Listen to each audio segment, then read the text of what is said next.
Hi guys, I just wanted to make a little update on my LED cube kit. I know I've posted like 3 videos about it already, but basically I made a few changes to the kit itself. So one change I made is I replaced the crystal oscillator with a 27 megahertz crystal oscillator. And the reason it's on this wire is because when I was removing it, I kind of burnt the PCB traces a little bit. And I kind of wanted to switch out the crystals quickly because I wanted to try out different values. So yeah, I just put this 27 megahertz crystal. Well, it's not an oscillator, technically crystal resonator. Resonates with those two capacitors. But I also changed these resistor values down here.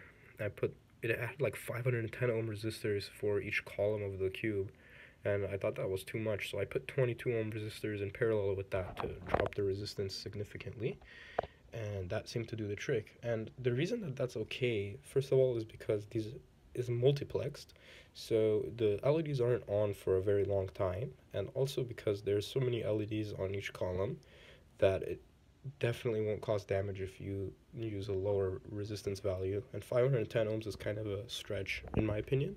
So I'm going to flip the cube over right now and show you guys some other things I changed. So one thing was that there was a few burnt LEDs, such as this one, and there was a few back here, like within the middle of the cube. So I basically just took each of the layers out that had broken LEDs and fixed them. And I don't know if it was visible on camera, but to me it was quite obvious. Sometimes the rows that weren't supposed to turn on were turning on kind of dimly.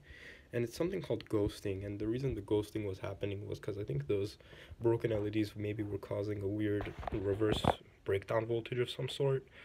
But replacing them seemed to do the trick.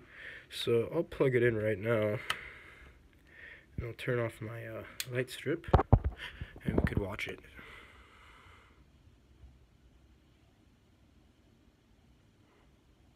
Let me turn off my other light.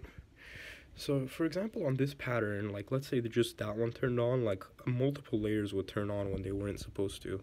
And yeah, I don't know if that was too obvious on camera, but it was pretty obvious to me. But yeah, it doesn't do that anymore because I fixed those LEDs. So yeah, I was just making this video in case you guys buy this kit from eBay or from China or whatever, from Banggood.